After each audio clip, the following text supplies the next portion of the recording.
Hello my dear students, आज हम लोग समझेंगे mechanism of transcription in eukaryotes को, जो कि बहुत ही इम्पॉर्टेंट टॉपिक है। और ये जो है इस साल 2023 में ये एक लॉन्ग क्वेश्चन के लिए ये संभावना क्वेश्चन है एक्चुअली। यूनिट 2 से बहुत ही इम्पॉर्टेंट टॉपिक है। चलिए समझते हैं क्या होता है एक्चुअली, इनकी मैकेनिज्म क्या होती है। तो ट्रांसक्रिप्शन जो होते हैं यूकेरियोट्स में जो होते हैं वो विद इन द न्यूक्लियस के अंदर में होते हैं। और जब वो हो जाते हैं मीन्स जब बन मतलब ट्रांसक्रिप्शन का प्रोसेस होने के बाद क्या होता है, जो mRNA होते हैं वो न्यूक्लियस के जो फिर बाहर निकलते हैं वहाँ से और साइटोप्लाज्म में चले जाते हैं।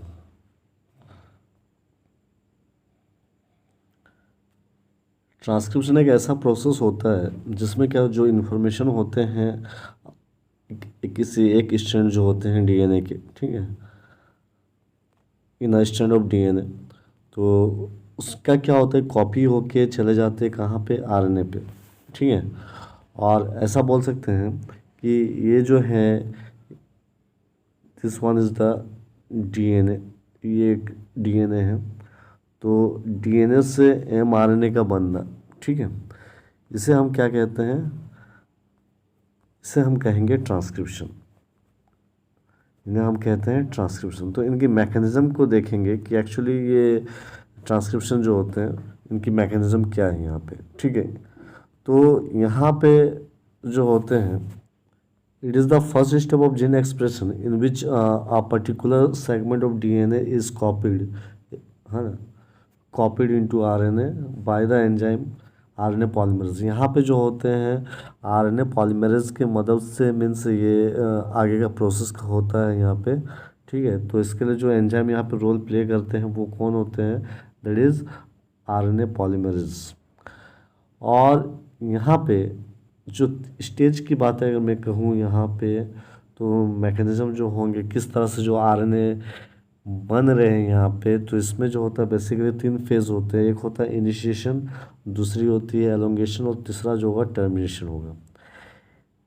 इनिशिएशन फेज में क्या होता है कि during initiation RNA polymerase recognize a specific site of DNA upstream from gene that will be transcribed called promoter site and then unwinds the DNA locally। यहाँ पे क्या कहता है देखिए, सब स्पेसिफिक साइड होते हैं वहाँ पे वो रिकॉग्नाइज करेंगे, ठीक है, जिसको हम लोग प्रोमोटर साइड कह रहे हैं। वहीं पे आते हैं कौन, आरएनए पॉलीमरेज। लेकिन यहाँ पे आरएनए पॉलीमरेज का अटैच होने से पहले यहाँ पे बहुत सारी बातें को ध्यान देने वाली बातें हैं। क्या होता है यहाँ पे देखो, आप इस डायग्राम से समझते हैं, ठीक है। ये जो प्रोमोटर रीजन होते हैं यहाँ पे पाए जाते हैं ए टी, मतलब टाटा का सीक्वेंस पाया जाता है, टी ए मतलब थायमिन एडेनिन का सीक्वेंस ज़्यादा पाए जाते हैं, ठीक है। उसके बाद यहाँ पे क्या होता है, सबसे पहले मतलब आरएनए पॉलीमरेज 2 ये एक ऐसा एंजाइम है जो कि यूकेरियोट में ज़रूरत पड़ती है, ठीक है, ट्रांसक्रिप्शन के लिए। तो इसके अलावा क्या होता है, कुछ और भी प्रोटीन्स की ज़रूरत पड़ती है जिनको हम लोग ट्रांसक्रिप्शन फैक्टर्स बोलते हैं, ठीक है ना।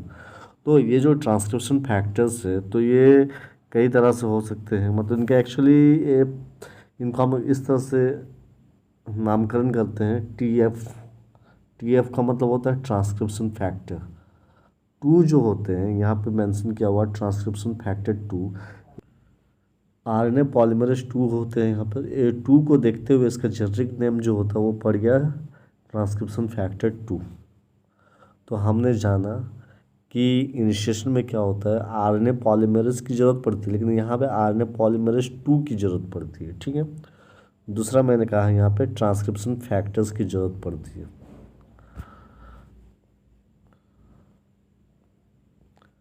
अब जो इनिशिएशन स्टार्ट होगी तो सबसे पहले क्या होता है, the first event in initiation is the binding of transcription factor 2D। सबसे पहले क्या होता है यहाँ पे ट्रांसक्रिप्शन फैक्टर 2D आते हैं, ठीक है। उसके बाद क्या होगा, वो जो आएंगे, ठीक है, वो आएंगे टाटा बॉक्स पे, ठीक है। और वहाँ पे टाटा बॉक्स में एक सब यूनिट्स होते हैं जिनको हम लोग TBP कहते हैं, that is TATA box binding protein. तो हमने जाना कौन सा फैक्टर यहाँ पे सबसे पहले आए, वो आते हैं ट्रांसक्रिप्शन फैक्टर 2D। जैसे ही 2D आकर वहाँ पे जुड़ जाते हैं, उसके बाद आते हैं ट्रांसक्रिप्शन फैक्टर 2A, वो वहाँ पे जुड़ जाते हैं। नेक्स्ट जो आएंगे वो आते हैं ट्रांसक्रिप्शन फैक्टर 2B। ठीक है। अब 2B का काम क्या है? उनका काम ये है कि वो जो होंगे आरएनए पॉलीमरेज को लेकर आएंगे। ठीक है। मतलब उनके आने के बाद अब वो क्या करेंगे, आरएनए पॉलीमरेज को रिक्रूट करेंगे। अब 2B जो होते हैं, ठीक है, can also bind to RNA polymerase 2 and so act as a bridging protein. Thus, RNA polymerase 2, which has already complex, now binds with 2F2F. अब क्या होगा? तो हम लोगों ने देखे कि सबसे पहले कौन आए, फैक्टर की बातें की हमने। पहले आते हैं TF2D, उसके बाद आए TF2A, उसके बाद आते हैं TF2B, उसके बाद जो है बी ने क्या हुआ, आरएनए पॉलीमरेज को रिक्रूट किया। ठीक है। तो आरएनए पॉलीमरेज 2 जो आएंगे, है ना, वो आते हैं, लेकिन उसके बाद जो आते हैं वो होते हैं TF2F। ठीक है। फिर उसके बाद जो आएंगे TF2E, TF2H। ठीक है। फाइनली इतना होने के बाद एक क्या होता है कि सब एक साथ वहाँ पे जो बैठ रहे हैं, मतलब जो मतलब प्रोमोटर रीजन पे यहाँ पे जो देखें, तो आपने देखा यहाँ पे, ठीक है, डी आए, TF2D आ गए यहाँ पे, फिर आप देखो ए भी आ गए, फिर बी भी आया, एफ है, ई है, एच है। तो ये सारे जो होते हैं, ठीक है, ट्रांसक्रिप्शन फैक्टर्स है, ये सब के सब आकर वहाँ पे बैठते हैं। और उसके बाद क्या होता है कि यहाँ पे आरएनए पॉलीमरेज भी है, तो ये सब जो है आपस में मिलकर एक तरह का कॉम्प्लेक्स तैयार करते हैं। उस कॉम्प्लेक्स को हम लोग कहते हैं ट्रांसक्रिप्शन इनिशिएशन कॉम्प्लेक्स। क्या कहेंगे हम उसको? Transcription initiation complex. तो आपने देखा कि एक डीएनए पे, ठीक है, जहाँ पे टाटा बॉक्स की बात कर रहा हूँ मैं, जो प्रोमोटर रीजन है, ठीक है, वहाँ पे क्या होता है, पहले जैसे आप देखो यहाँ पे आते हैं TF2D आए, फिर यहाँ पे TF2D जो होता है, ठीक है, वो अटैच हो जाता है TBP में, टाटा बाइंडिंग प्रोटीन, और एक TBP जो होता है एक सब यूनिट होता है टाटा बॉक्स का। उसके बाद फिर यहाँ पे आ जाते हैं TF2A आए, फिर TF2B आए। इनके आने के बाद फिर हम लोगों ने देखा बाकी जितने भी ट्रांसक्रिप्शन फैक्टर सब आते हैं, फिर यहाँ पे आरएनए पॉलीमरेज भी आते हैं। तो ये सब एक जगह पे अटैच हो गए, एक जगह पे बैठ गए, और ये अब कहलाता है कॉम्प्लेक्स तैयार कर दिया। इसी कॉम्प्लेक्स को हम लोग क्या कहते हैं? Transcription initiation complex. तो इतना दूर की बातें जो है ये आपको लिखनी होगी, किसके मतलब आपको समझानी होगी अबाउट इनिशिएशन फेज पे। ठीक है। ये जब इनिशिएशन फेज जो है ये कंप्लीट होने के बाद जो नेक्स्ट स्टेज या नेक्स्ट स्टेप जाऊंगा मैं यहाँ पे, या हम लोग जो जाएंगे यहाँ पे, that is elongation phase. Elongation phase क्या कहता है एक्चुअली में? देखो, ये जो हम लोगों ने देखा TF2H के बारे में, तो TF2H का दो फंक्शन यहाँ पे होती है। एक तो वो हेलिकेज का काम करता है, ठीक है ना, मतलब वो क्या करेंगे, हाइड्रोजन बॉन्ड को तोड़ते हुए जाएंगे, ठीक है, हेलिकेज का काम है। दूसरा काम क्या है, ये फॉस्फोराइलेट्स करते हैं, ठीक है, मतलब आरएनए पॉलीमरेज 2 जो होते हैं उनके पीछे क्या करेंगे, मतलब फॉस्फेट को जोड़ने का काम कर रहे हैं यहाँ पे, ठीक है। और ये इस तरह से करते हैं जिसके वजह से क्या होता है कि जो आरएनए पॉलीमरेज 2 होते हैं उनका कन्फर्मेशन जो होंगे वो चेंज हो जाते हैं, ठीक है। तो अब जैसे ही चेंज हो, और ये इसलिए ज़रूरी है। और वहाँ पे क्या होता है कि देखो फर्दर क्या होता है कि वहाँ पे हमको देखने को मिलते हैं जब फॉस्फोराइलेशन अकर्स होती है, मतलब जब फॉस्फोराइलेशन होता है तो सी टर्मिनल टेल जो होता है वो बनते हैं, जिसको हम लोग CTD कहते हैं, मतलब सी टर्मिनल डोमेन के नाम पे पुकारते हैं, ठीक है ना। तो इंटरेस्टिंग की बातें ये हैं RNA polymerase II that has non-phosphorylated CTD can initiate transcription, but only an RNA polymerase II with a phosphorylated CTD can elongate RNA। ये जो मैंने कहा यहाँ पे जब फॉस्फोराइलेशन हुआ, ठीक है, तो वहाँ पे क्या होता है, एक टेल का फॉर्मेशन हो रहा सी टर्मिनल पे, इसीलिए इसका नाम, और इनको हम लोग कहते हैं सी टर्मिनल डोमेन के नाम से भी जाना जाता है। ये होने से क्या होगा, एलोंगेशन हो पाएगा, ठीक है ना, ये बात है यहाँ पे।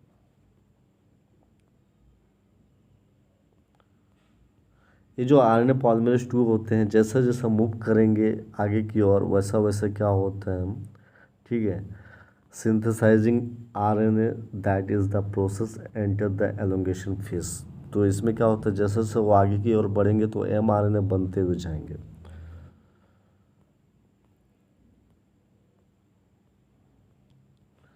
मतलब यहाँ पे क्या है, ये अगर ये मेरी डीएनए है, ठीक है, यहाँ पे हम लोगों ने देखा जो मतलब यहाँ पे जो आरएनए पॉलीमरेज टू बैठे हुए थे, ठीक है, तो उनका तो कन्फर्मेशन चेंज हो गया कुछ इस तरह से हुआ, क्योंकि यहाँ पे क्या हुआ, मतलब एक टेल रीजन क्रिएट हो जाते हैं, ठीक है, दैट इज़ यहाँ पे फॉस्फोराइलेट हो गया, यहाँ पे पी, ये जो है पी मैं यहाँ पे लिख रहा हूँ, ठीक है, तो ये जो है यहाँ पे ये टेल रीजन जो होते हैं, तो इसको हम लोग कहते हैं सी टी डी।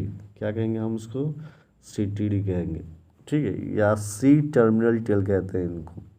और ये जैसे जैसे आगे की ओर बढ़ेंगे, वैसा वैसा क्या होता है, एम आर एन ए जो होते हैं वो बनते जाते हैं और उनका एलोंगेशन होता है, यही बात कही गई यहाँ पे। अब जो फाइनली जो फेज़ है वो है टर्मिनेशन फेज़। टर्मिनेशन फेज़ में क्या होता है, ये जब ये जो डीएनए है और इससे जब आरएनए बन रहे हैं, एमआरएनए बनते हैं, ठीक है, तो ये जो एमआरएनए बन रहे हैं, और ये कब बने, जब आरएनए पॉलीमरेज टू जैसा जैसा आगे की ओर बढ़ रहे थे, ठीक है, तो ये जो एमआरएनए है ये क्या होगा, वहाँ जब ये यहाँ से क्या होगा, जब फाइनली ख़त्म हो गए, जब टर्मिनल रीजन पे पहुँचेंगे तो क्या होगा, ये बाहर आ जाते हैं, ठीक है ना, वो क्लिप्ड हो जाते हैं, ठीक है, हमने देखा इस तरह से वो वहाँ पे टर्मिनेशन जो होंगे वो स्टॉप हो जाएंगे फिर। तो देखो, ये हमारा डीएनए था और इस डीएनए से क्या होता है, एमआरएनए बन गया, ठीक है ना। जो एमआरएनए बने यहाँ पे अब तक, और ये जो हो रहा था कि किस्सा न्यूक्लियस के अंदर में हो रहे थे, ठीक है, और हमको पता है कि ये पूरा यूकेरियोटिक सेल है, ठीक है, और ये न्यूक्लियस के अंदर में ये सारी चीज़ हुए। अब क्या होता है, इस एमआरएनए जो बने हैं वो प्री मैच्योर एमआरएनए है, ये अब मैच्योर नहीं हुए हैं, ठीक है, तो क्यों, और यहाँ पे क्या होता है, एक्सॉन होते हैं, ठीक है, तो इसको कुछ इस तरह से समझो, ये जो ये एक्सॉन है, और जो है this one is the intron. तो इस तरह से हमने देखा कि एक्सॉन इंट्रॉन इस तरह से है। इंट्रॉन्स का यहाँ पे कोई काम नहीं है, इंट्रॉन्स को हट जाना पड़ता है, एक मैकेनिज़्म यहाँ पे काम करती है जिसको हम लोग कहते हैं स्प्लाइसिंग मैकेनिज़्म, या स्प्लाइसिंग जो होता है, आरएनए की स्प्लाइसिंग होती है। ये इंट्रॉन्स रिमूव हो जाएंगे और एक्सॉन जो होते हैं, फर्दर क्या होगा, ये सारे एक्सॉन जो होंगे आपस में जुड़ जाएंगे, ये एक्सॉन जो होते हैं जुड़ जाते हैं, ठीक है, और इंट्रॉन्स जो होता है हट जाता है। तो ये जो प्रोसेस है यहाँ पे, और फिर क्या होता है यहाँ पे, इसके अलावा हम कहेंगे यहाँ पे क्या होता है, कैपिंग बन जाते हैं, ठीक है, मतलब यहाँ पे एक कैपिंग का आ जाना होता है, मतलब यहाँ पे कैप का फॉर्मेशन हो रहे हैं, और यहाँ पे क्या होता है, कैपिंग जो बनते हैं वो 5 प्राइम पे बन रहे हैं, ठीक है, और टेलिंग जो होता है 3 प्राइम पे हो रहा है। और टेलिंग में क्या होता है कि यहाँ पे कई सारे ए जुड़ जाते हैं जिनको हम पॉली ए भी कहते हैं। क्या कहेंगे, पॉली ए, ठीक है, तो हम इसे पॉली ए भी कहते हैं। तो आपने देखा कि डीएनए से तो एमआरएनए बने, एमआरएनए बनने के बाद वहाँ पे क्या होता है कि ये मैच्योर नहीं होता है, ठीक है ना। तो यहाँ पे फर्दर क्या होती है, कुछ प्रोसेस चलती है यूकेरियोट के केस में। प्रोसेस ये होता है कि इसमें जो होते हैं इंट्रॉन्स जो होते हैं, ठीक है, ये इंट्रॉन्स जो होते हैं ये रिमूव हो जाते हैं। ये इंट्रॉन्स जो हैं ये रिमूव होते हैं, और ये जो रिमूव होते हैं एक मैकेनिज़्म काम करते हैं, इसको हम लोग बोलते हैं स्प्लाइसिंग मैकेनिज़्म। और फिर एक्सोन आपस में क्या होते हैं, जुड़ जाते हैं। ये सारे एक्सोन जो होता है आपस में जुड़ गए, और साथ में यहाँ पे कैप का फॉर्मेशन होता है 5 प्राइम एंड पे, और 3 प्राइम एंड पे बहुत सारे एडेनिन जुड़ते हैं जिसको हम लोग पॉली ए कहते हैं। तो जब हमने लिखा यहाँ पे कहा आपको कि इनिशिएशन, एलोंगेशन और लास्ट जो होता है टर्मिनेशन जब होती है, तो फाइनली यहाँ पे आंसर आपकी कंप्लीट नहीं होती है। फर्दर क्या बतानी होगी कि इन यहाँ पे एक बताना होगा, एक हेडिंग देना कि अब आरएनए का प्रोसेसिंग हुआ, ठीक है। और ये आरएनए के जो प्रोसेसिंग होते हैं मीन्स यहाँ पे आपको कहनी पड़ेगी कि अब न्यूक्लियस में तो आरएनए नहीं होंगे ना, वो रहेंगे न्यूक्लियस में, लेकिन वो प्री मैच्योर होंगे और फिर आगे जाकर मैच्योर होते, फिर वहाँ से वो क्या होते हैं, जब पूरा मैच्योर हो जाएंगे तब वो बाहर की ओर निकलते हैं, ठीक है। तो वो जो मैच्योर होने की जो प्रोसेस है उसमें क्या क्या चेंजेस हमको देखने को मिलते हैं, तो कई सारे जो चेंजेस देखने को मिलते हैं। पहला जो चेंजेस है यहाँ पे क्या बताया गया कि वो जो होंगे वहाँ पे होती है, पहला कैपिंग की बात कही गई, ठीक है। तो कैपिंग जो होगा वो क्या होते हैं, उसमें कैप का फॉर्मेशन होता है जो कि 7 मिथाइल गुआनोसिन होता है, ठीक है, जो क्या कंसिस्ट करता है 7 मिथाइल गुआनोसिन, जिसको 7 mg बोल सकते हैं। और 3 प्राइम एंड पे क्या होता है, बहुत सारे एडेनिन जुड़ते हैं जिसको हम लोग क्या बोलते हैं, पॉली ए कहते हैं। और उसके बाद आप कहोगे स्प्लाइसिंग जो होता है, स्प्लाइसिंग में क्या होता है, इंट्रॉन्स जो होंगे वो रिमूव हो जाएंगे, और लास्ट में जो एक्सोन बचे रहते हैं वो ज्वाइन हो जाते हैं, ठीक है। और इस तरह से एक मैच्योर एमआरएनए जो होते हैं वो प्रोड्यूस होते हैं, ठीक है। ये देखिए डायग्राम, इस डायग्राम से आप समझ लो कि ये वाली जो है, ठीक है, एक डीएनए है और ये जो है आपकी एमआरएनए है। इसी एमआरएनए को यहाँ दिखाया गया है, ठीक है, जिसमें एक्सोन है, ये सब जो है एक्सोन है, और बीच में जो है this one is the intron. तो इंट्रॉन्स जो होते हैं वो रिमूव हो जाते हैं और एक्सोन आपस में क्या हुआ, जुड़ जाते हैं, ठीक है। और यहाँ पे क्या होता है, ये टोपी बना हुआ सोचो यहाँ पे, और यहाँ पे क्या होता है, इसको यहाँ पे देखिए, इस जगह पे यहाँ पे एक कैप का फॉर्मेशन होता है और यहाँ पे टेल का फॉर्मेशन होता है, ठीक है। और ये जो है ये एक्चुअली एक मैच्योर आरएनए है। तो इस तरह से हम लोगों ने समझा कि यूकेरियोटिक का जो प्रोसेस होती है, प्रोसेसिंग ऑफ यू मतलब ट्रांसक्रिप्शन इन यूकेरियोट्स, तो ये सारी बातें पहले इनिशिएशन होंगे, फिर एलोंगेशन होगा, टर्मिनेशन होंगे। टर्मिनेशन होने के बाद वो वहाँ पे समाप्त नहीं होती है आंसर, आगे बढ़ना पड़ेगा, यहाँ पे बताना पड़ेगा कि आगे की जो प्रोसेस होते हैं, इंट्रॉन्स रिमूव होंगे, एक्सोन आपस में जुड़ेंगे, तब जाकर क्या होगा, एक मैच्योर एमआरएनए हमको मिलते हैं। तो हम लोगों ने ये यहाँ तक हमको क्या है, आंसर आपको लिखनी है। तो एक कंप्लीट नोट्स है, अगर आप लिखना चाहो तो आप इसको पॉज करके आप लिख सकते हो, ठीक है। और मैं बार बार यही कहना चाहूँगा कि आप हमारे चैनल के जो प्लेलिस्ट पे आप सारे मतलब प्लेलिस्ट पे मॉलिक्यूलर बायोलॉजी को जब आप क्लिक करोगे तो आपको सारे नोट्स अवेलेबल होंगे।